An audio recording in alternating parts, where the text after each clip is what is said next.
Thank you, Liam, you funny little alien, you. And thank you, listener, for tuning into the Oracles with James Tyson. It is I, James Tyson. On this episode, I introduce you to my Pacific Northwest buddy, Ron Morehead. He's an author and adventurist, producer of the Sierra Sounds, and has been known for decades for his worldwide research into Bigfoot Sasquatch phenomena, and has captured the vocalizations and the communications between, I was going to say big feats, Bigfoot, in what has been called the Sierra Sounds. He's an author of a number of books on his research into the Bigfoot and Sasquatch phenomena. Today, he comes closer than any other researcher to having a complete body of evidence that they do exist. And we come into this, and like anything I do in the paranormal, well, not anything, but when it comes to ghosts, I just automatically, I'm not going to try to convince you that there are ghosts, because there are, and I can't waste my time trying to explain that to you on all the experience I've had with them. The same for Ron and his experience with Bigfoot. Step into this. Bigfoot do exist. Now, we will continue, and we'll tell you a little bit about what he has found. Now, the Sierra Sounds are the only Bigfoot recordings that have been scientifically studied, time-tested, and accredited as genuine. Ron has documented his personal interactions with these big giants and produced his own story on a CD and also a book called Voices in the Wilderness. One of the books that I grabbed off him a few years back was The Quantum Bigfoot. And in this, Ron discusses the theories behind the interdimensional being, or what we believe, or he believes may be an interdimensional being, the Bigfoot, where it may explain why some people will see it go around a corner of a tree and disappear. Or in one of Ron's adventures, he went out tracking the thing and tracked it a ways, and all of a sudden the tracks disappeared. So where'd it go? Was it picked up by a Bigfoot helicopter? Who the heck knows? So how does quantum physics relate to spirituality and Bigfoot? Well, in his 45 years of researching this phenomena, he's heard several very strange reports. A few of these reports from seemingly heartfelt people claim that the creatures just disappeared. Well, is that even possible? Can the laws of quantum physics actually answer the question? Well, knowing what he knows, he's compelled to delve in and see. And the actual mathematics of quantum physics says there is more going on than what we will see in our own three-dimensional eyes. So we're going to touch a bit about that. No, we're not going to get too carried away into physics, because frankly, I never got carried away into physics. So we're trying not to, we're not going to dumb it down, but we're not going to get heavily into the types of physics that we try to avoid in school. And if you didn't try to avoid physics in school, bless you. Bless your heart, because we need people who are actually way smarter than me at these kind of things. So we are going to talk about that. We are going to listen to the Sierra Sounds, the actual vocalizations that over time at his camp up in the Sierra Nevada mountains in Northern California, Ronald and his buddies captured over their trips up there and their interactions with these big hairy fellows that bounce around. We're also going to talk about some other, we'll call it paranormal phenomena that happens at the camp and around that area, or we'll call it, maybe for now, we'll call it coincidentally. So, enjoy. Hello, Ron. How are you doing? Great. James, how are you today? I am well. Thank you very much for dropping by.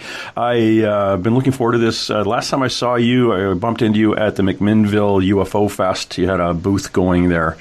And I said, I definitely have to get you on the show. And then life happened, and I ended up touring all over the place down into the southwest U.S., into Arizona and California. And now I'm trying to get back and get in 2020 underway. And I'm glad that you could drop by. Well, thank you. I'm glad to be here. Ron, it'll be fun. In your, looking at your website now, and again, I'll get my listener to head over to the website, ronmorehead.com. You've been doing this a while. What got you interested in Bigfoot and that research that you've been doing? What is it that tweaked your curiosity? Well, what tweaked me to start with was my friends were hunters, and they were up in the mountains, and they hadn't came back. One of them did. He was scared off the mountain where they hunt, and the guys were a day late coming back, and all the women were worried because they'd already heard about these Bigfoots that came in just before that. And anyway, he wouldn't go back by himself, so I walked up there with him, and that's what got me involved in the camp. That was 1971. I was 29 years old, and I thought I was in good shape, but that trip just about killed me. It's 8 miles, very imposing trail, what there is of a trail anyway. And so it was how I got involved. I got up there, and they were just packing up to leave, and that was, probably mid-afternoon, but it's a lot quicker getting out of that camp than it is going in. But they already had their packs and the mules and everything was loaded up, so we went back out. I rode out. Thankfully, one of the guys had a horse that he didn't mind walking, so that got me involved. Up till then, none of these guys were looking for Bigfoot. I certainly wasn't. That wasn't what the agenda was. It was a hunting camp. 8 miles into the wilderness, 8,400 feet the elevation there, and you get snowed out in the wintertime. This is in Sierra Nevada mountains of California. So I got involved. I got real excited about it because eventually it's just human nature. You want to find out what's going on. These things left huge tracks. I got to see some of the tracks on my first trip in, and it was just exciting. And when I started going back, I got involved with the group that way. And that winter, I bought me some guns and decided I'm going to start hunting these guys. This is like heaven up here. It's really a wilderness. It's you're way back away from nobody. In those days, there's no cell phones. There's no way of contacting anything. You're on your own back there. And it became real adventurous. These things would come around the camp at night, and basically we thought they were where they were. Kind of sound the harassment sounds is what you hear, the chest beating type, huge sounds. And we could tell they were communicating with each other, but we didn't know if they were talking about eating us or if they were talking about carrying us away or if they were saying, are these guys okay or not?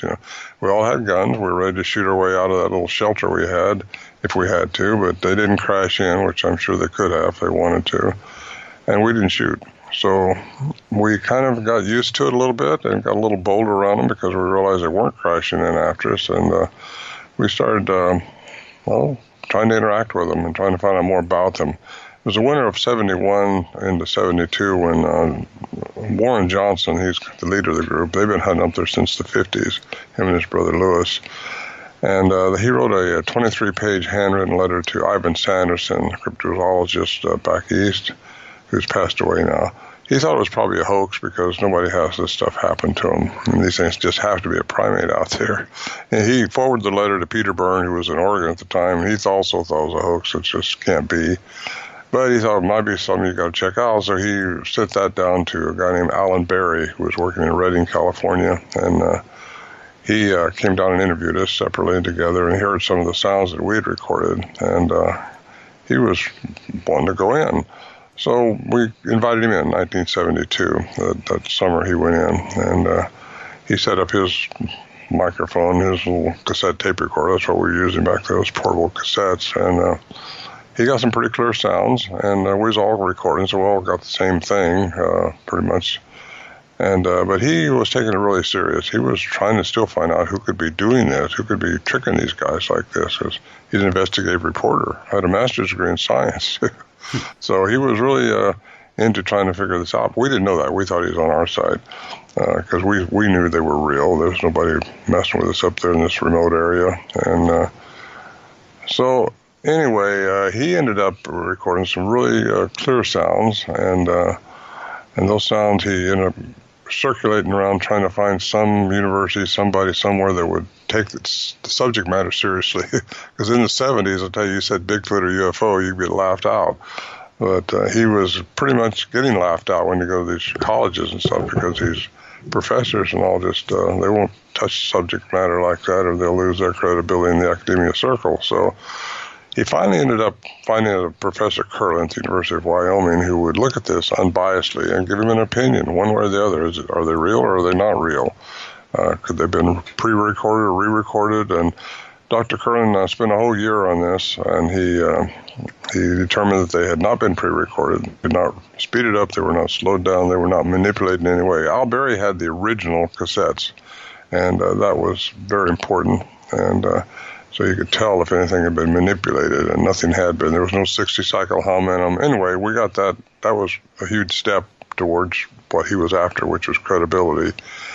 And it wasn't until 2008 until a cryptolinguist retired as a cryptolinguist from the Navy, who got a hold of them through accident through the BFRO website, and he heard those, and he wow, he thought he heard language in it. And that's what he's been doing for 20 years in the military. So he teaches foreign languages even to this day in Missouri. His name is Scott Nelson. And he came all the way out from Missouri to interview Al Berry and myself to find out the context of some of these sounds that we were playing and that he was hearing. And he went back with a copy of the original and started listening to it and determined that these things have a complex language. As I said before, we knew they were conversing with each other, like Albert Ostman said in his event of Toba Inlet. He said they were chattering amongst themselves. Well, that's what these were doing. They were chattering amongst themselves. And anyway, he says they have a language by the human definition of language, which is critically important because only humans have the hyoid bone connected to the tongue, which goes to the nerves of the brain, which gives me and you our sapient conversation right now. We can talk to each other. No animal on the face of this planet is supposed to have that. But these things we were dealing with has that. And then you find out they're out of the human range. You know, no human can make the range that they have. The below our frequency and above our frequency, our average human frequency is a certain area. And Dr. Curlin gave that report in an anthology of the, it was in BC in 1978 at British Columbia, Vancouver. Mm-hmm. And there was one of the first ever symposiums of this type. Man Like Monsters on Trial was the name of it. And anyway, he gave his report there, and it came out in a book that was subsequently published by the UBC Press. And his whole report is in that book, Man Like Monsters on Trial. But it shows the range of these beings that we were dealing with.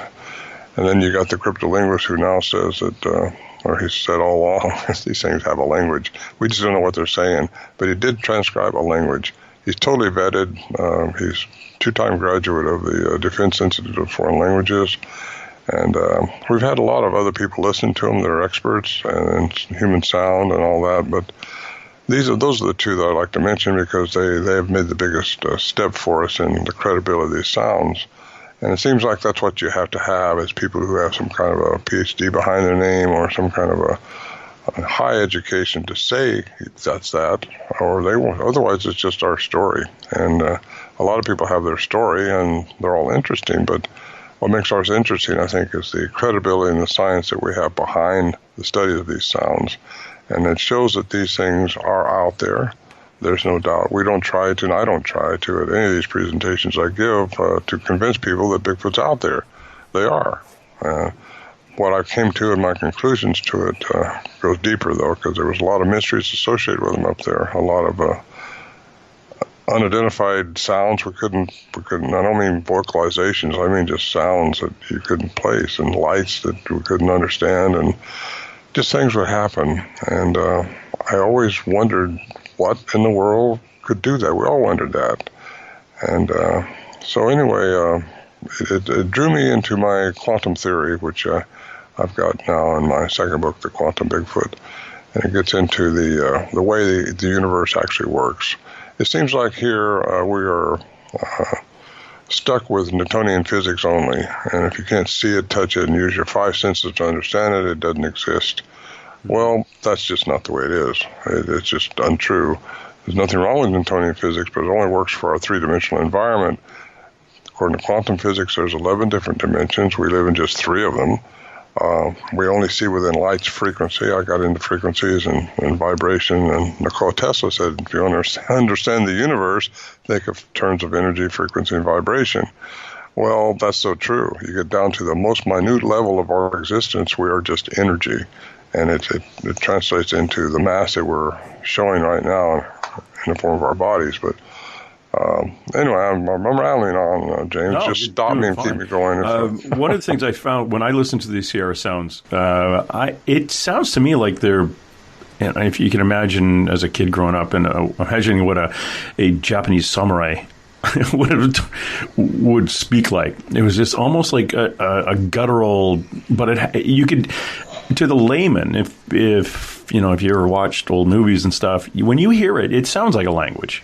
Mm-hmm. It's presented. It comes in your brain, and you're trying to translate it yourself. Or is it broken English, or is it this? It was definitely not broken English, but closest I can say is it really sounds like a very guttural Japanese of some sort. It's, and we're going to play Sierra sounds here in a few minutes for the listener, and let them make that decision too, because to me that's what it sounds like. Mm-hmm. There's a lot of it sounds like language. Yeah, it is language, but it sounds like a lot of influence from Mongolia area, possibly, because I heard the Mayan language one time, when the actual Mayan language down in Central America, when I was down there doing some research, and this guy who was a Mayan descendant, he kept the language alive, and he started talking to me, and it sounded really much a lot that Asian influence, just like, I thought, wow, that sounds like things I heard at our camp in the Sierras. And I found out from talking to him that the Mayan people actually migrated down from Mongolia. And they know that through DNA studies and the mark at the base of their spine when they're babies. And there's a lot, just interesting how that all came together for me just in that moment down there listening to him talk. Because it does have that fling to it, expression. That's interesting. And, in physics, I spoke to a guy named Steve Long. Now, this Steve was a kid that, just got through, so I think he dropped out in the 10th grade or something, but he was an electrician, and he was working in a place back in the eastern U.S. and was jumping from there was two buildings separated by a small space in the roof, and as he jumped from one to the other, he got struck, there was ball lightning kind of amplified in between the two buildings, and it knocked him out, and the guys he was with thought he died. Well, this kid who really didn't like reading came out of the hospital devouring anything he could read on physics, and swears up and down like the physics is wrong. The Newtonian physics is not. It's so elementary. Mm-hmm. And he tries to describe it to me as a layperson, and it's just way over my head. And this is a guy who didn't get past the 9th grade. Mm-hmm. Now he's, from getting zapped by lightning, he floors physicists when he's talking to them, and has interesting arguments with them. So yeah, I kind of wonder what switch got turned on in him by the universe that allows him to see things on a little bit different plane than we do, and that's what in your book Quantum Bigfoot and us being restricted in our perception by what we believe physics is now. Yeah, there's a good example of a guy who's not restricted and open to all sorts of possibilities of 11 dimensions and on. So that's what I try to encourage with people. Just keep an open mind, because there's more going on you don't see. We only see within our restricted visibility frequency, and that's what light allows us. And if you look at just what really is out there, you notice every once in a while a camera will pick up something that your eyes don't. And it's because the camera's lens is able to pick up a little broader scope, spectrum than our eyes. And it's just amazing if you start researching. So many researchers, quote-unquote researchers, don't research. They just stick along with thinking these are some kind of ape out there in the woods, and there's nothing else going on, because they were trained when they were in the 5th grade that Newtonian physics is the rule that applies for everything. And nothing wrong with Newtonian physics, but there's more to it, just like there is more to Darwinism. Darwinism doesn't explain how we got our consciousness, how telepathy works, how intuitiveness works, how any of this really works that's inside of us, from minute level all the way through the macro level. And that's why you have to just step out of the box of Newtonian physics only and realize there's more going on and start looking into it and see what could account for that. Like I say, Al Berry, the investigative reporter we let in there, he had a master's degree in science, and he said, whatever you do, don't talk about the screwy stuff going on up here. He says, just stay with science, and you'll get invited to talk. Well, for a while, him and I, after we got together and became friends, we started giving our lectures and talks at different places, and we always talked about just the sounds themselves and the study behind the sounds and da-da-da-da-da, and let people hear the sounds. We didn't talk about the strange goings on, but I do now. Al Berry passed away. He was a good friend of mine, and we hung out a lot together. In 2012, he went on. But anyway, I talk about the strange things now, and I started looking into the science of what could be the answer to it. And the answer, I think, is in the laws of quantum physics, which govern the universe. They govern everything about us from the minute level all the way up through the universe. And if you're going to dismiss that and not use that science in your research, I think you're hurting yourself, because you're not looking into it deep enough. These things have a mystery about them. Too many people see them disappear. Well, they go out of our light perception. That's all. They can change their energy frequency, and that sounds like that's all like something simple. We haven't learned just exactly how they change matter into mass and back and forth. Matter into energy and back. But they somehow can do that. I've had so many reports, and for a long time I just discarded those reports as being, these guys are Looney Tunes, And a lot of people call me Looney Tunes now because I talk about it. But the problem they got is I've encountered these things. So many researchers don't have a clue. They've never encountered them. They've never been around them. They don't know. They don't really understand what I'm talking about until something happens to them, and then they open their minds up a little bit. And I try to get all researchers to do that, because without using all the tools available, you're never going to understand what's really going on. And one of the tools is quantum physics, and it's not that hard to understand. You can get your head around it. You can't understand everything, because you'll never understand how far it is to the end of the universe, right? Because we think everything is measurable and predictable. That's Newtonian physics. Everything is material or physical. That's Newtonian physics. Well, that's just not true. It's just not true. It's not untrue in our three-dimensional environment, but if you really want to stretch out and look at everything, there's so much more going on. Yeah, it is fascinating. And when you hear the stories of Bigfoot experiencers, or those who have had an encounter, some of those encounters that they're having are what you would almost call interdimensional. I think Jeremy Corbell, a buddy of mine, did a documentary on the Skinwalker Ranch. And somebody he interviewed claimed that they saw like a beam of light come down a big tube, and this thing crawl out of it, flop to the ground, stand up, and walk away. And what they described really was Bigfoot coming out of a beam of light and then walking away from it. And so where the heck did that come from? And is that the same Bigfoot that we see or has been seen, the big hairy thing eating berries in the field? Or is that something different and connected to that species or that being? So lots of questions, and bless your friend that did the research, a scientist, but he knows the answer now. And so, unfortunately, we can't call him. But I used to say that about Jim Mars after telling me about all the JFK conspiracies and stuff. When I heard that he passed, I actually had a little smile to myself, thinking, okay, you know the answer now. Yeah, we will. Yeah. Once you step out of this, and according to Stephen Hawking, famous physicist who recently passed away, he said energy can't die. Well, that falls right in with Einstein and these other physicists from 100 years ago. Energy cannot die, and we all are at our most minute level of existence, energy. And that's just a fact. And you can deny that because you can't see it, but it's there. It's absolute fact. So if energy can't die, you just sort of pass on to another form. According to Einstein, you just change forms.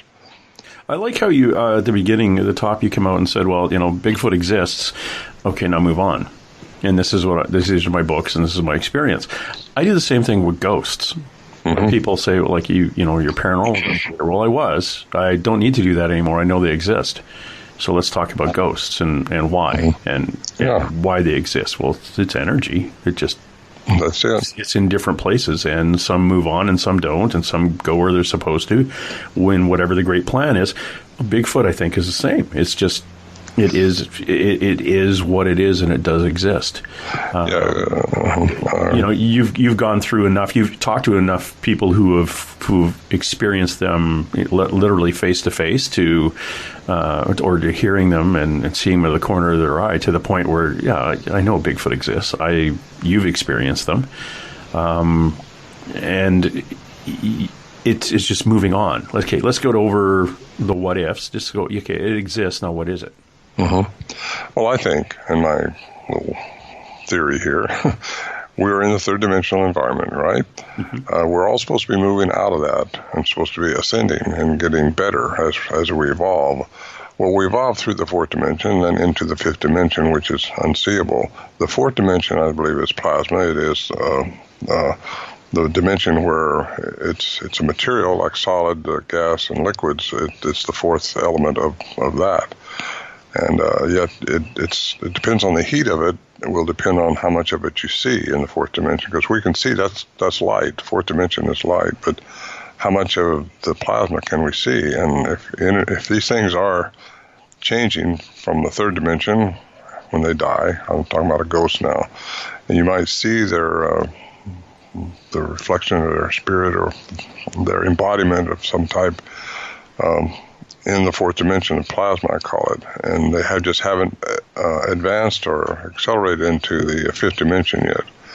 Bigfoot, once you get in the fifth dimension, time doesn't exist as we perceive it now.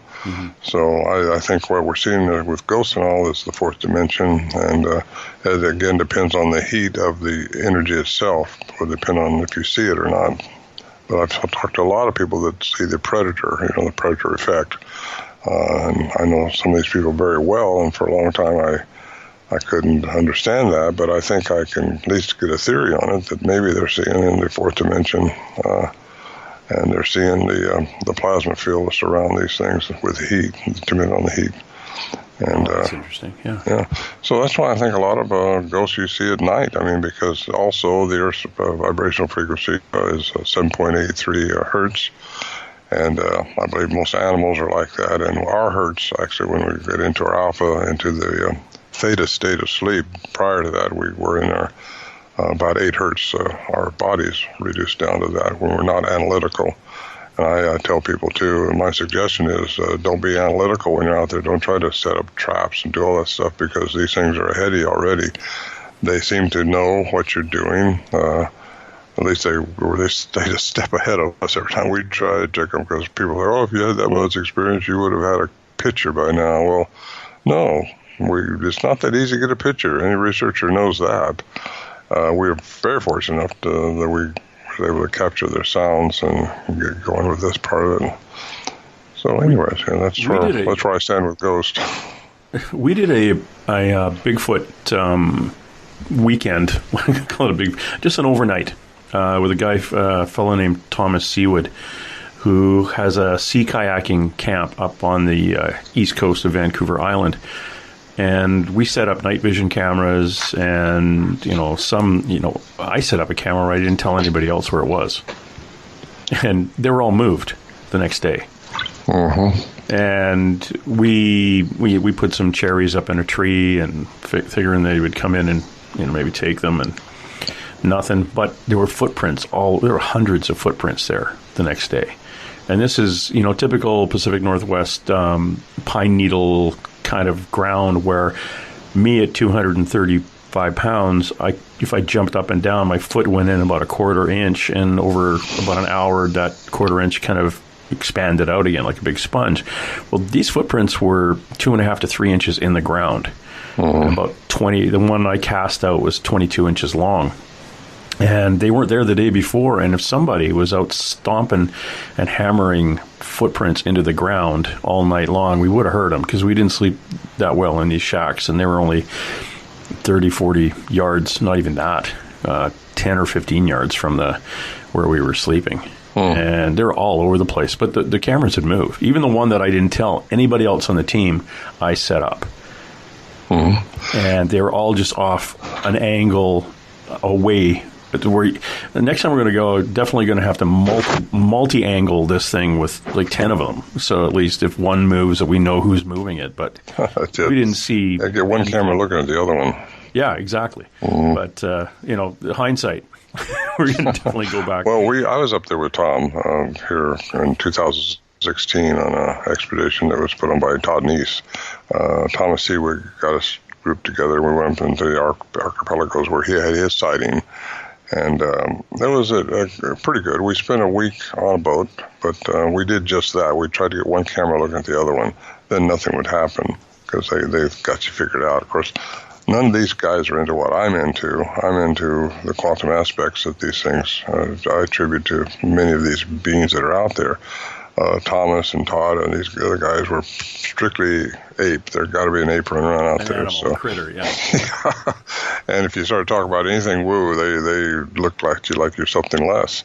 And they don't do that to me, but I mean, I know I know them, love them. They're good people, but they don't get out of their box. And if they don't start thinking a little bit bigger, they're never going to learn anything bigger. Thomas, I think, had a real sighting up there, a couple of them.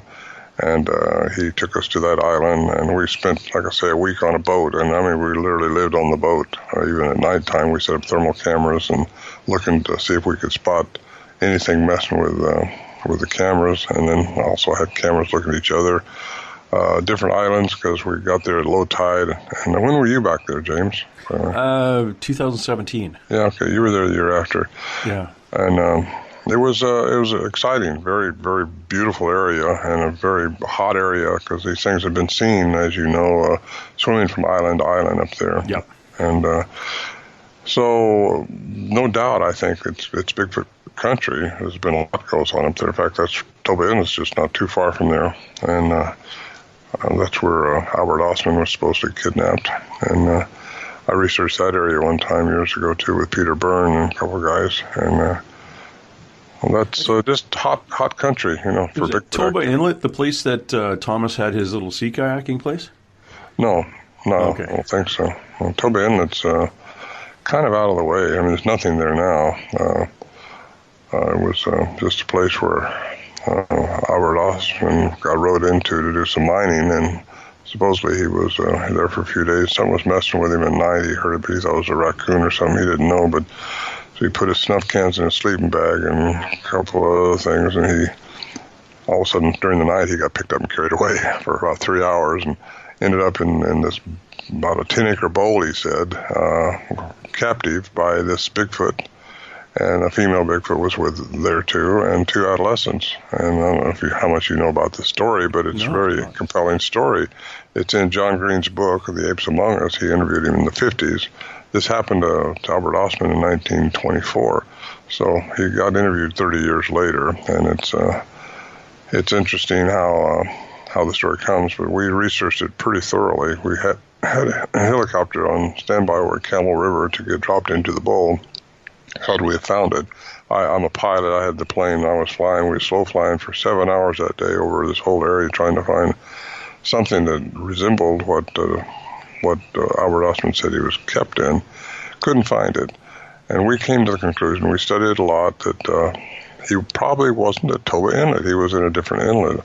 It made more sense to us. And I actually dropped down to 1,000 feet in my airplane just to see if I could see what he said he saw at 1,000 feet when he was camping.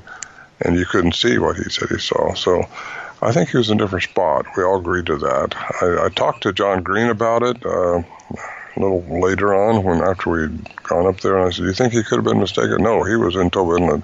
He wouldn't give it the time of day to even consider that he might have been somewhere else. But anyway, that's our conclusion, and Peter and I have talked about it a lot. And so, speaking of Peter, he's one of the only ones left. He's 95 and still out there. Jeez, yeah. When you go back to 1922, it wasn't like he was part of a fad back then. Like in the late 70s when everybody was out shaking trees and, faking Bigfoot sightings and things like that in the mid-'70s. 1922, that would have been something you probably didn't want to share with people. Well, he turned it in to the courts, to the deputy, did a deposition or whatever it takes there to swear it. And he said he was there for 6 days, so he got to study them quite a bit. That's where you get your information, is from these people that have had an encounter. If you want to believe their encounter, like people should believe me because it happened. I'm just saying that, but we've got evidence that back in those days, you're right, people talked about the monkey man and all that stuff in the mountains, but they didn't have encounters like Osman had, and that was 1924. Actually, the same year that Fred Beck had his incident there at Ape Canyon in Mount St. Helens, where he claims he shot one dead on, and it fell, and they couldn't find the body. So you get mystery after mystery with these things, and first thing you know, you got to work on trying to figure those things out. The incident down at Mount St. Helen, I read a little bit about that. Was that the one where they were throwing rocks at the roof of the cabin? Yes. Yeah, and the guys, he thought he was fearing for his life. It wasn't like he was, I'm going to go shoot one of these things. It was like they were, throwing big rocks down onto the roof of the cabin, which could have, killed somebody or actually knocked a hole in the roof of the cabin. Mm-hmm. Yeah, he actually, they've been encountering them for a couple of years there. In fact, Fred Beck was, to his dying day, he said there's something paranormal about these things. They're not like we are. It's because they were following the tracks in the snow one time, is the report I got, and the tracks stopped. You hear this a lot, and people will just discard the whole account because the track stopped. Well, if you change mass into energy, we're getting into physics again. You change mass into energy, it has no weight to it. These things weigh a lot. I followed a trackway, and it just stopped up there in the mountains of the Sierras. And these things, like you say, were a couple inches deep. We couldn't even make a print in that dirt. The ground, I should say. It was hard. But it was right after my daughter had a sighting, and we found the trackway, and the trackway just abruptly stopped. I looked in the trees. I looked for boulders I could have jumped to. I looked for wherever it could have went, and it was just a mystery. I got a picture of that in my book, too. When Scott Nelson was there, him and I were having a little venture with the horses and all. So anyway, that whole cross, like the interdimensional being, and I know I touched on this really briefly with you earlier off air, but we had an opportunity to talk to a psychic who had literally an ET come through, like most of the psychics around the world did back in 2014 to 2015. And I said, well, does Bigfoot exist? And the word came back, yeah, he exists. And we talked about a being called an Echo, E-K-K-O is what he said, how it was spelled.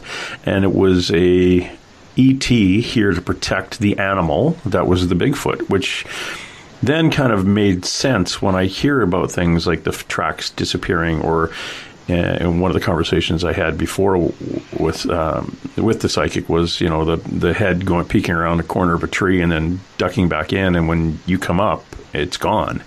How the heck does it do that? And it kind of deals with the interdimensional, and maybe explained a little bit of why some of them appear to be an animal that is actually feeding, or an animal that is doing all those things an animal would do in the wilderness that we have that exists now, or in this dimension, in this plane, drinking water at a creek, eating berries in a field, like an animal, or a being, a sentient being.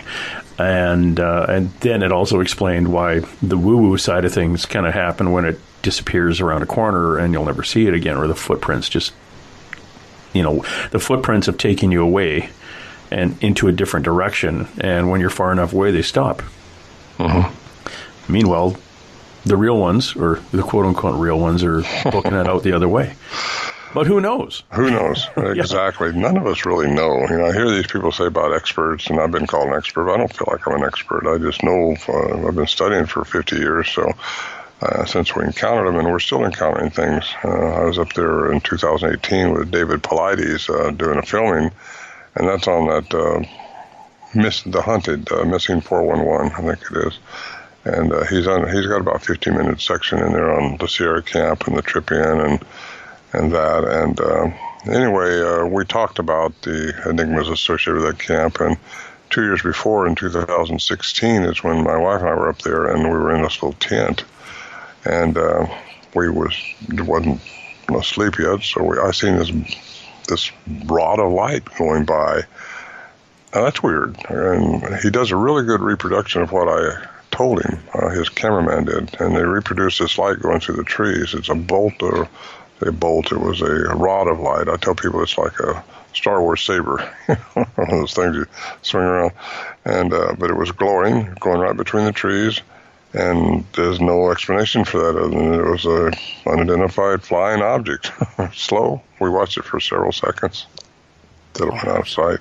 But you don't know. When those things happen, nothing surprises me up there. Actually, nothing surprises me anywhere anymore. There's so much going on we don't see. You just try to understand it, and that's it. Because you may never solve the mystery of Bigfoot, but you can understand it a little bit, I think. And that's what I try to do. So experts are supposed to know everything about everything. Everything about a certain subject, I should say. And nobody knows everything about these things. What I do subscribe to, what I do really come out with now, I think there's different types of them, different ones. And I don't mean just like a Mexican to a black man, or to a white man, or to a Canadian, or to a Afghan, or whoever. I don't mean that type. We're all still humans. I'm talking about different genomes. And I'm thinking because eons and eons have passed, and I think aliens have infiltrated this earth for eons and for thousands of years, and different ones have manipulated the DNA of different animals, and including primates, including humans. There's a whole abduction program, I think, going on, too, with people who claim they've been kidnapped, and then they come back and they've got an implant in them. And Dr. Lear down in Southern California, who just passed away, too, by the way. Mm-hmm. These people are dying, Why are we laughing? Yeah, but they're more of a... Well, it's just, you never die.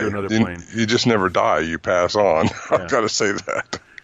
Because there's even the Bible says there's "Oh death, where is thy sting?" or something like that. Because once you get out of this body, you'll know everything. That's the good news. You will understand everything then. But yeah, I was going to say something about Native Americans a while ago. They say they're spirit beings who can disappear. Wow, that's kind of interesting. Now I have a different theory. Of course, you heard from a medium, I guess, on this echo type thing, but I was thinking, I've had several reports of these things. If they can transfer their mass into energy only through a frequency, they could go into a tree. And you hear a lot of reports of them being around electrical devices. You hear a lot of reports, our reports, batteries would go dead on us up there.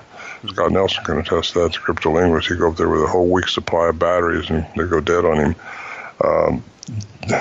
My brand new lithium batteries, I just put in my tape recorder in 2011. I had one of these things out there making some sounds. I thought I could turn it on. Well, I had it on earlier, checking the battery, put the battery in and all that, and it was perfect. It was dead at 10 o'clock that night when I started hearing this chattering going on. So I couldn't record anything. And how does that... What was the temperature like? Oh, it wasn't that cold. I was in summertime. I was there by myself, which is a no-no. I wasn't planning on going up there by myself, but I was nothing happened when Scott and I was up there all that summer. We was up there 3 different times, go in for a week, come out, resupply, take a shower, go back up, And he was here all summer trying to capture some more corroborating sounds. He could have the experience himself, and it just wasn't happening. So I thought after he left to go back to his teaching job in Missouri, I just got to get up there again. The weather's good. I had this guy scheduled to go up there with me, and he backed out. It's not an easy trip, and we were walking in. So you got to be in shape to do that trip, and you got to be altitude-wise too, because you're up at a high altitude. You get up to 10,000 feet before you start dropping down into our camp area. It's 8,400 feet. But just the trip alone, I mean, to take horses in is a lot easier, but it's also more dangerous if you don't have a real trail-wise horse. And I mean a high mountain horse. You need one that knows what they're doing. I've had a few broken ribs off that trail. There were times from a horse going off the edge or something, and it can be taxing, really. So much for me taking my helicopter up there and well, actually, bouncing over 10,000 feet in it. Actually, Peter, you got a helicopter? No, but honestly, the shape I'm in, it would go out of my way to rent one. Well, Peter and I went up there in a helicopter one time. We got dropped off a couple miles from camp. It's the only place he could stop, and he didn't even want to stop. He didn't stop. He just got down low and said, "Jump out." And, that's what we had to do, and walked into camp. But Peter, it's such a trip. Peter was already getting older, and because we're all getting older, I guess. But he just didn't want to walk that trip in, which he had done years and years before with Al Berry, the reporter we took in. Anyway, we did take a helicopter ride in there once. That made it a lot easier, I'll tell you what. But then we had to come out. But it's all downhill, and sometimes that's not so easy either. You got this pack on your back, and there goes your knees trying to make it through these rocks. Oh, geez, I blew my knee out going into Tom Seawood's camp, and I had a 90-pound pack. Oh, gosh. And I stepped down, and gravity wasn't my friend. I just put a little bit too much pressure on the inside of my knee, and the whole thing, I just went over. Oh, no. And everyone laughed until they had to lift me up and realize my knee was 3 times bigger than it was supposed to be. That hurts. But yeah, it was an adventure. But it was good. We were talking to Ron Morehead. Please go to his website, ronmorehead.com. Check out the About section. Look at the books and audio and see what else he's been up to, and also on his blog. If you want to follow him on Facebook, if you are connected to that, Ronald J. Morehead on Facebook. And it'll also show a lot of the events that he's coming up. I think in March you are in Georgia. Correct. At the Cherry Log Museum. Is that correct? Yes. You're speaking there April 4th and 5th, Enumclaw, Washington. You've got a conference. Yeah, just keep an eye on him. See the different conferences he's coming to. Busy in April out in Michigan at a Bigfoot conference. April 17, 18. You're speaking on the 18th. And bouncing around a lot in Washington State. I think I'm going to come down to one of the ones in Washington there and harass you. Well, you should come down to the one May 2nd. I got one going over here at the in Kingston, Washington, just across from Seattle. And it's at the Point Casino Lodge. And I'm introducing now in my program, because I do talk to MUFON groups, because I believe in the alien connection now with these entities. And I kind of put the dots together in a hopefully coherent way so people can understand where I'm coming from with this. And that's on May 2nd at the Point Casino. And you ought to trip on down here and see that one. That's gonna be full, I think. I would, but I've got a table in Virginia City. Oh, really? Good for you. At a Paracon there. A ghost thing in Virginia City, Nevada. Cool. And then the next weekend I'm in Tombstone, Arizona, and then possibly Contact in the Desert, but I haven't confirmed that yet. But I'd love to. If I end up not going to Nevada, then definitely I'll be coming down. I'd rather drive the 3.5 hour or 3 hours down to your event in Washington State than the 14-hour drive to Nevada. And at least I could probably come home on the same day if I go see yours. Good. And again, if people, you want to check to see what Ronald's doing, Ronald J. Morehead on Facebook and ronmorehead.com. By the way, that last name is spelled with one O, Morehead. Everybody wants to put 2 O's in there. Oh, yeah. Sometimes I'll say Morehead, but it's actually Morehead. Yeah. Like Morehead. It's fascinating. You've led a very, very interesting life, and it's not over yet, young man. So quit saying you're old. Did I say that? Yeah.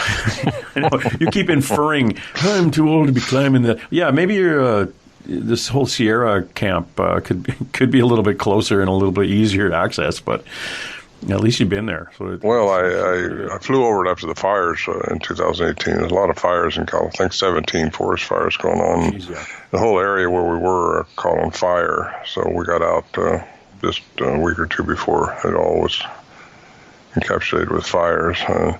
I did fly over to in a little plane afterwards, and it looked like there were several acres right where our camp is where the big trees hadn't burnt down. So, like Joe Hauser, my friend at Montana Vortex, he said sometimes he's a wildlife biologist. Sometimes the fire would just underburn, and it looks like that may have happened up there because there's still some trees. So, kind of interesting to hear somebody go up there and give a report on it.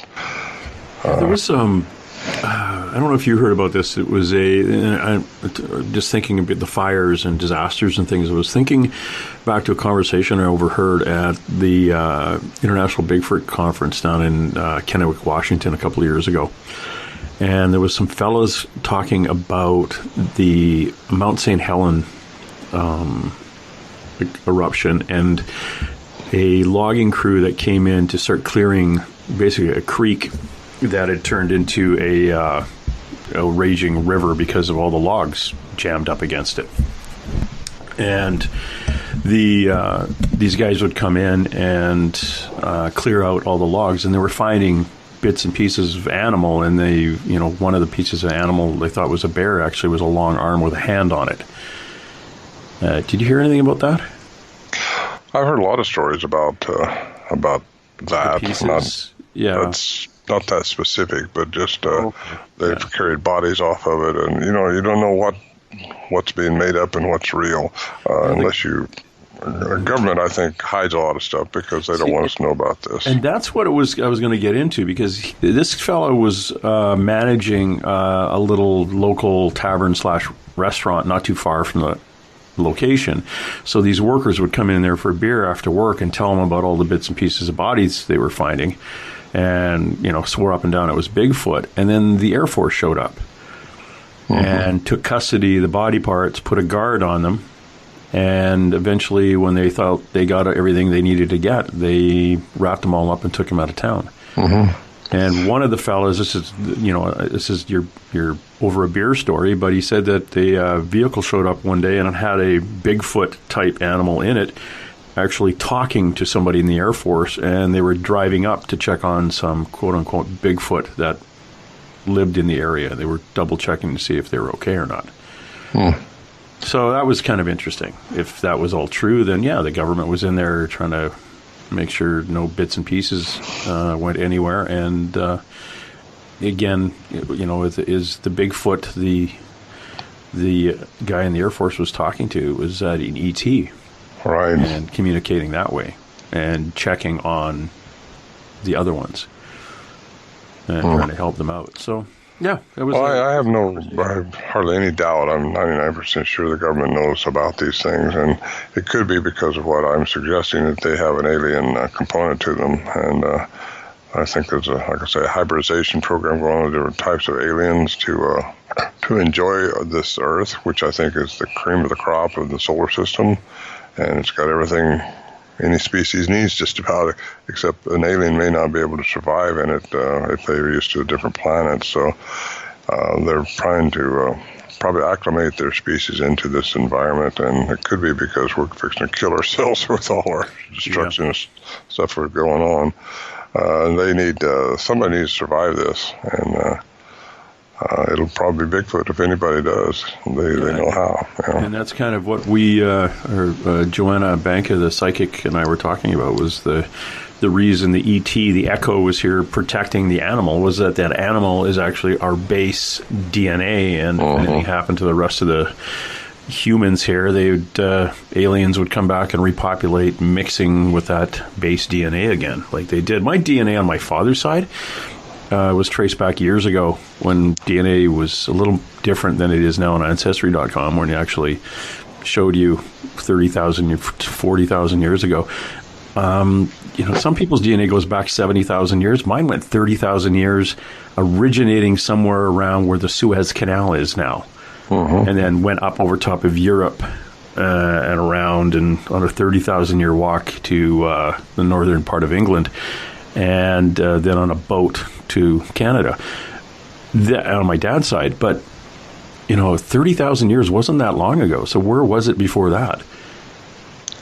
Does DNA just appear, or good question. Something, or is it a product of two different DNAs? So, or two. What I find interesting about what you're saying is the nuclear DNA, which is the male counterpart, is really difficult to extract. Most of the history they do on you is through the mitochondrial DNA, which is the maternal side. Yeah. It takes the female over because that's who produces life, really, for this, for us. And so it should take you back, and I don't, there had to have been a pretty thorough DNA to get the nuclear DNA part of it, and it's a very expensive thing to do. Yeah, that's where like these geneticists, there's two different geneticists, Melba Ketchum being one, and a lot of people have heard that name, and then another, Balmain, who is out of France. She's a geneticist who came up with pretty much identical to what Melba Ketchum came up with, and that's the mitochondrial DNA. The maternal side is mostly human. It's the nuclear DNA, which they have a problem with. They can't seem to locate it in the gene bank. And that's the same thing that supposedly National Geographic sponsored the whole deal up into the Himalayas at 17,000 feet. And they extracted eDNA, which is environmental DNA, out of a track up there that looked like it was probably a Yeti track. It was a five-toed print walking in the snowy ice. And they was able to extract some DNA from that. And 2 years later, she gave a report. I seen the report prior to it being made public because I know the people in Bhutan a little bit and got privy to it. And she's the one. She said in that it was the mitochondrial DNA was 99% human. It's the nuclear DNA, the male counterpart, that's the puzzle because they don't have it. They can't compare it to anything. That's just about what Melba Ketchum came up with.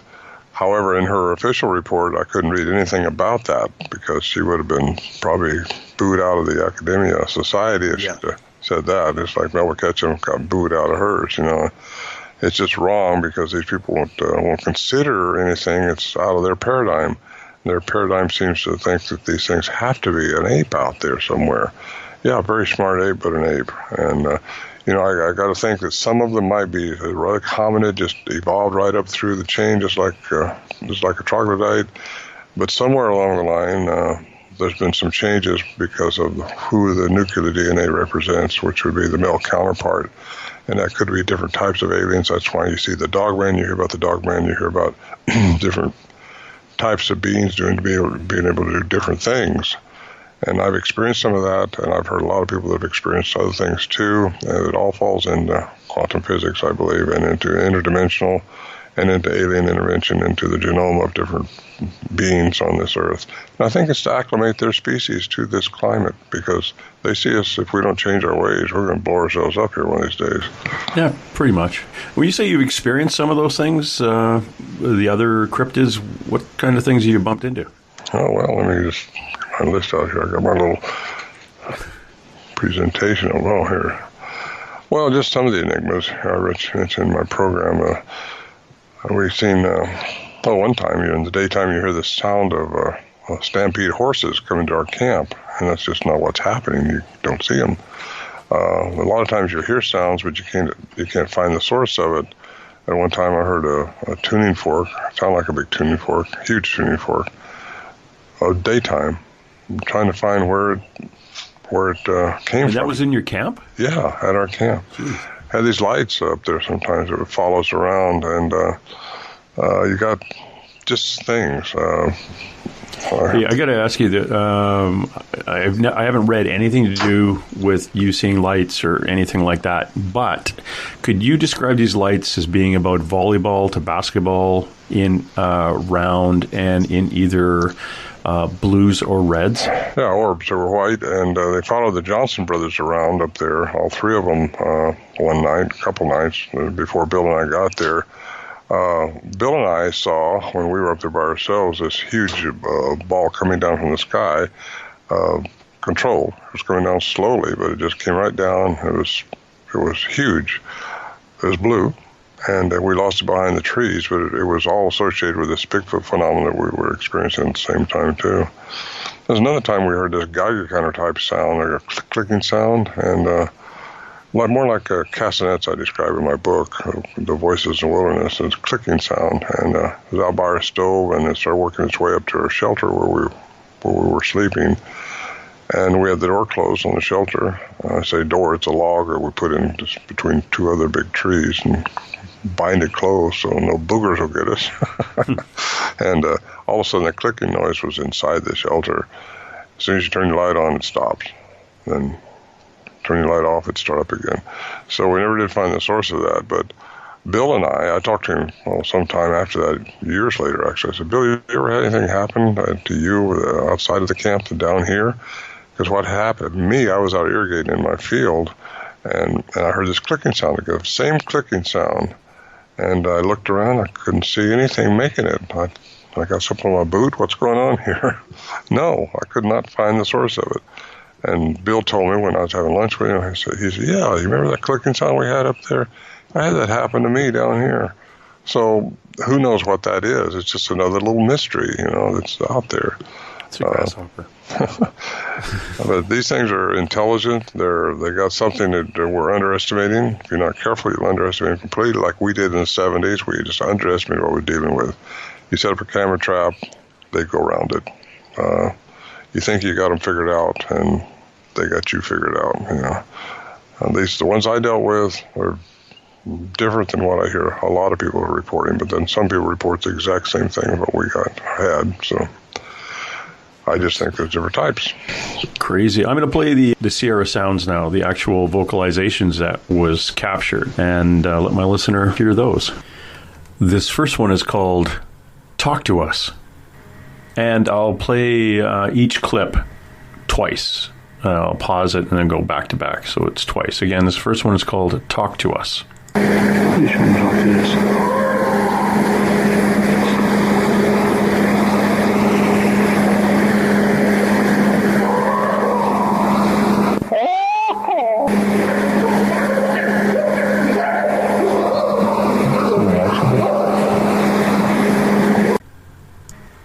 And again. Which one talk to us?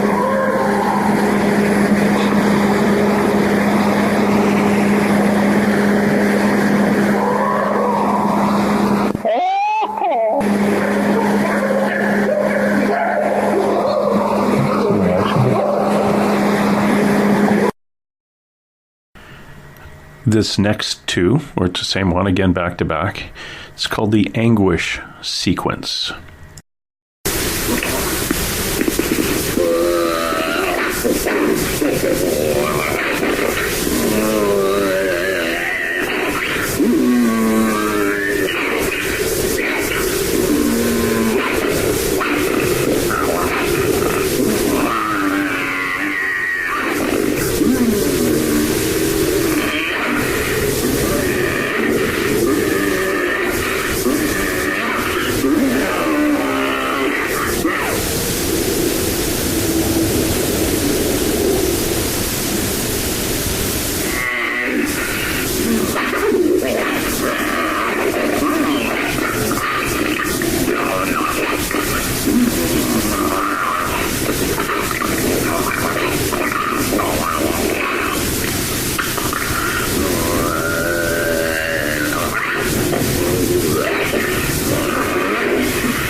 And again.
Ron's next recording here, he's titled Appella Question.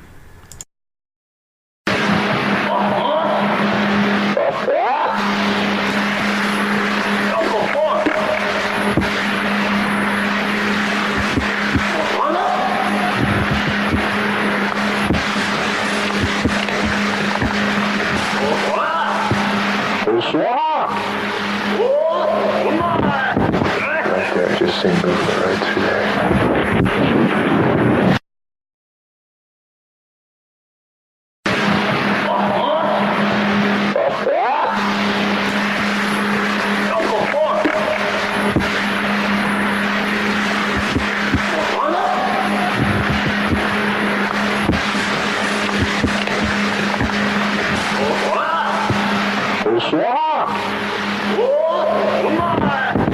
Right there, just seen movement right through there.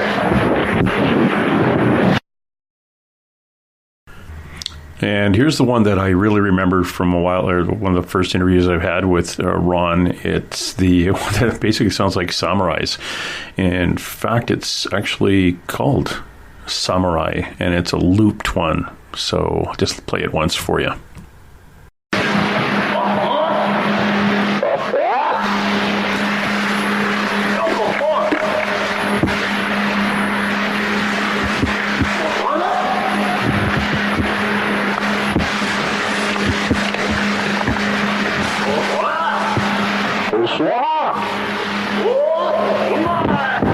Right there, just seen movement right through there. And you can see how it kind of reminds you of like an old samurai movie or something Japanese-ish. And definitely a language. Well, as much as I can tell, being a human being listening to that type of vocalization, it sure sounds like a language, doesn't it? This next one I'll play twice. It is called a whistle interaction.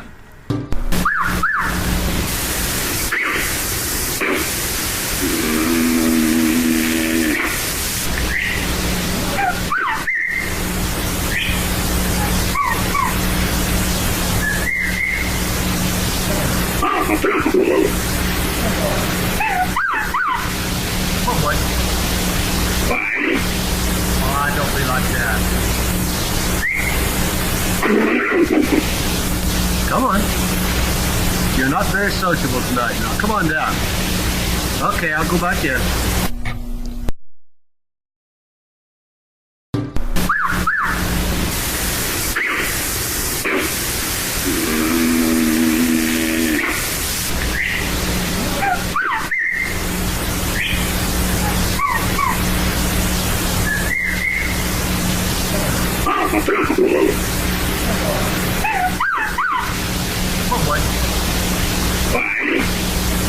Don't be like that.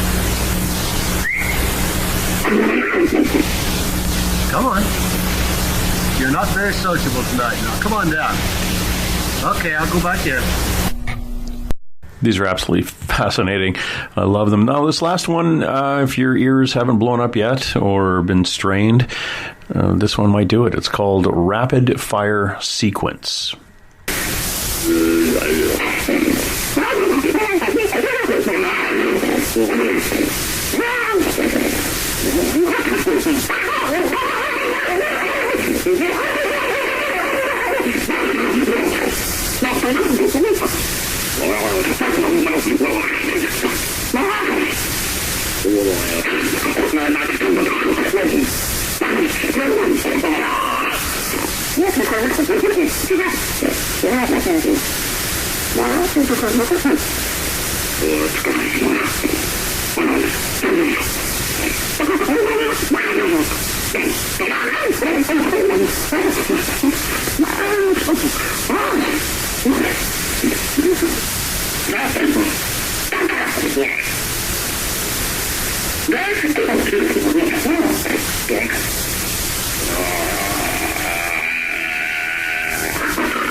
And one more time.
Okay, Ron, those are fantastic. Might offer, too, that we all were recording all the time, so we literally got hours of these different types of sounds, but okay. I've produced Alberry sounds, the very clear ones, on a CD, narrated by Jonathan Frakes. That's on my website, too, ronmorehead.com.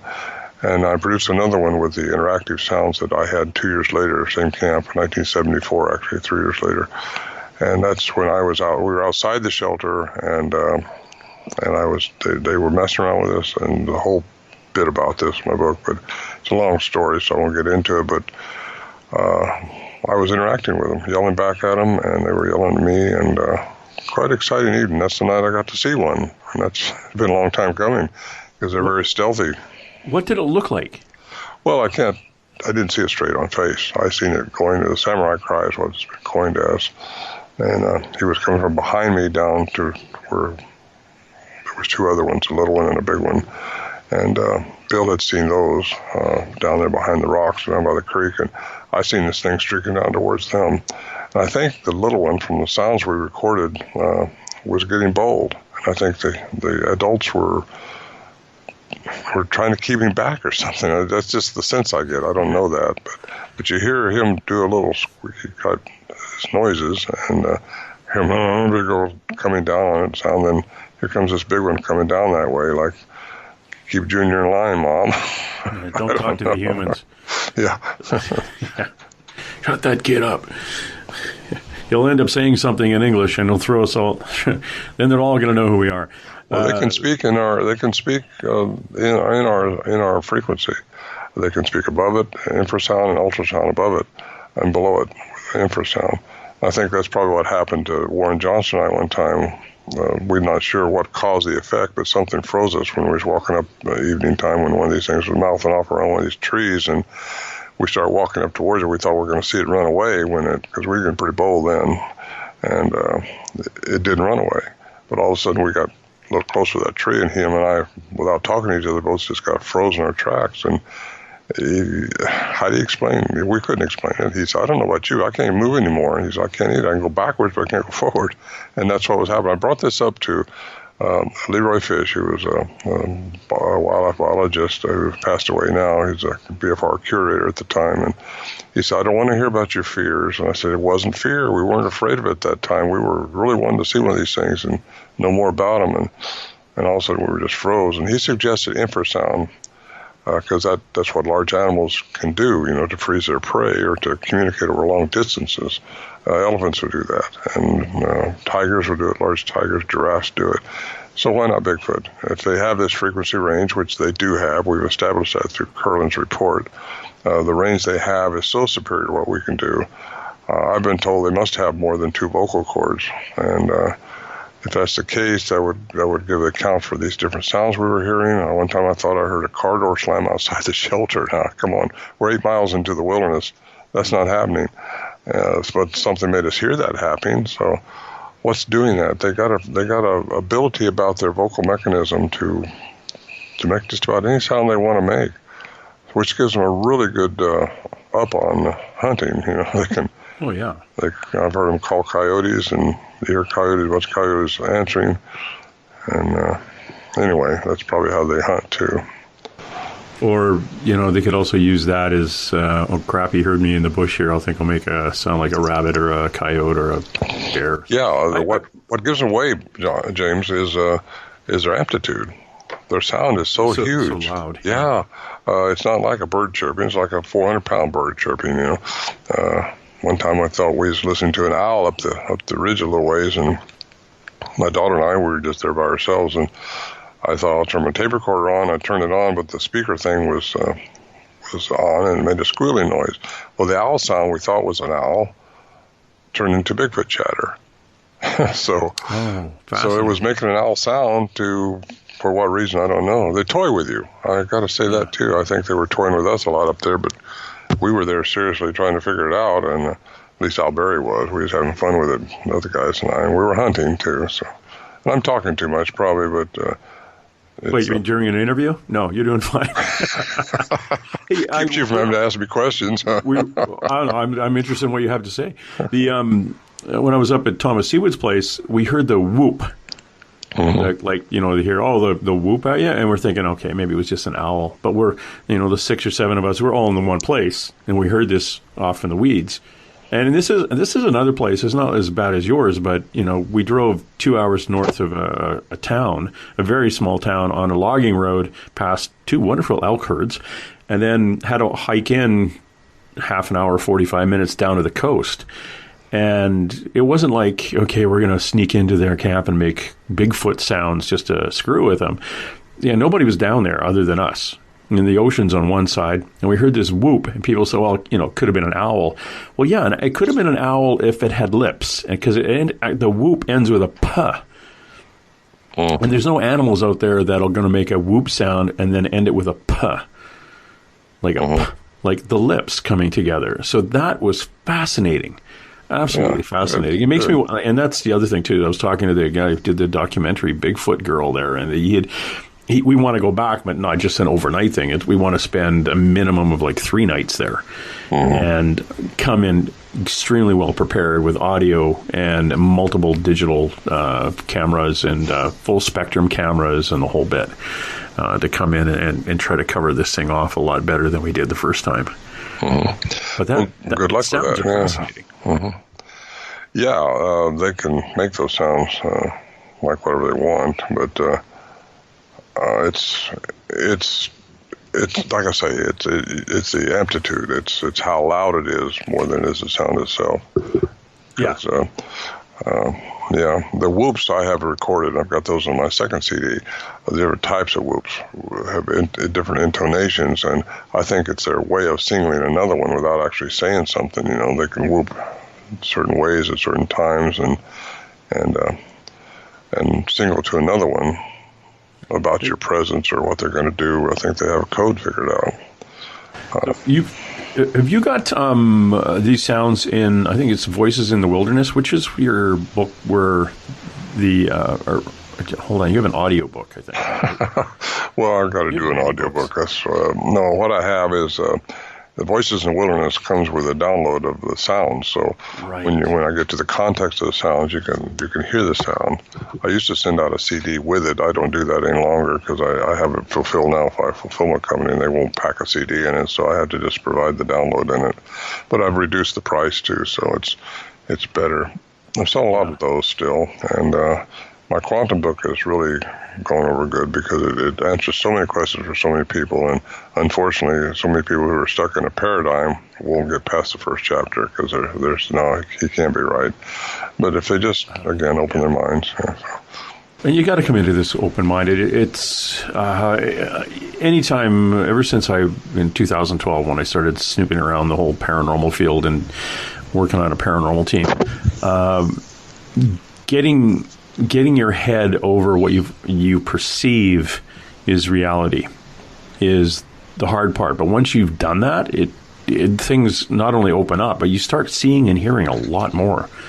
Mm-hmm. Once it's almost like we put a mental block in walking into these things. It can't happen. Your brain has a way of your brain has a way of filling in holes and filling in spots. It's called confabulation. And you can only fill it with things that you know about in your brain. And until you get new information in there, you won't ever fill it with anything else until you get the information.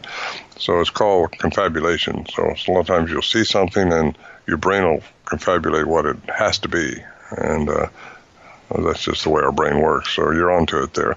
Just, Thomas will, the man's full of history, as you know. He's full of lots. You got to pick the history out. He's okay. He's looking for an ape in the woods, and unfortunately, I think he's got to step up a little bit. Just think a little bit more. Could it be something more? Because they haven't found one. There's been no bones. There's been no body. There's really no hard evidence that this Newtonian physics has to have to establish their existence to science. And I don't know that science will ever get that answer if these things are what I'm suggesting, which is hybrid and alien, able to be interdimensional. Yeah. And then my idea is like they could be critter and they could be protected by aliens who also clean up after them. Mm-hmm. But could be. Who knows? And again, well, I think there's a good merit to what you just said. Yeah, it's fascinating, and I really appreciate all the work 45 plus years you've put into this. It's beyond just an interest to you. It's like most of us poking around this. Every time you get what you think is an answer, it leads to 100 more questions. Yeah, I've been at it a while. I'm one of the old timers, but it's been a lot of fun. That's what I do now. That's all I do. I retired from business several years ago, and so I've been around. I've been in South America a couple times with short expeditions. I've been into Nepal, Russia, Siberia, just searching for answers to what all these things that are reported worldwide may have in common. And the elongated skulls down in Peru is what I was studying down there with these scientists, and seeing if they had any connection to the sagittal crest that's so often reported on Bigfoot up here. And it seems like they do. The Incas had stories of warring with the Maya and the Aztec in Central America. Then you got them telling stories about warring with giants in the north, which puts it into up here. And then you got the Lovelock Caves where the Paiutes supposedly warred with 8-foot red-haired giants that were cannibalistic. And you've got minaret skull. You've got so many things that people just need to start studying. That's what I've done, and that's what I suggest anybody do, and it'll just open your mind up a little bit. And if anyone wants to get a hold of your book, just go to your website, ronmorehead.com. Yes. And click on books and audio down to all products, and it'll show you the books, The Quantum Bigfoot, Voices in the Wilderness, one in color and one in black and white.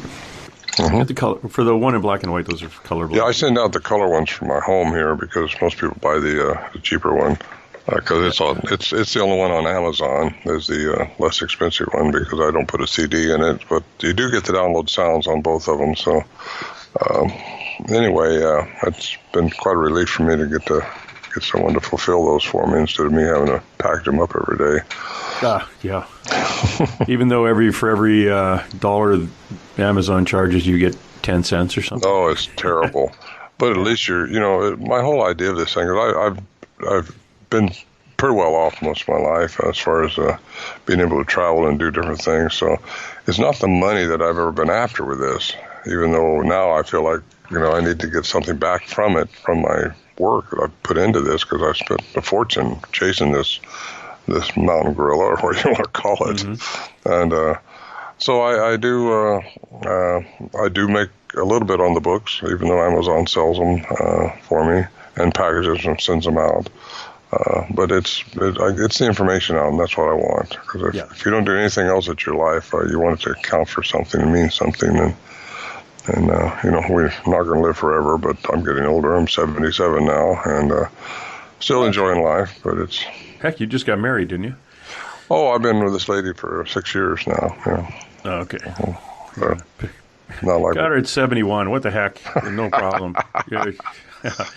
Yeah, you're in the good life right now. I'm going to make sure that everyone gets a link to your website when I post the show. And I really got to thank you for taking the time today and dropping by and saying hello. Well, thanks for asking me. I appreciate it. It's a lot of fun. Thank you, Ron. Ron Morehead, please go to his website, ronmorehead.com, or bounce over to Facebook. If you have Facebook, Ronald J. Morehead. That's Morehead. Thanks again, Ron. Thank you, Jamie.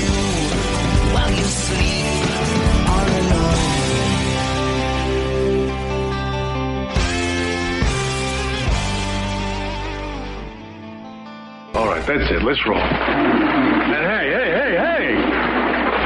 Let's be careful out there. Far over the snow, what are those voices? They sing as they go, what are those voices? Look over the mountain.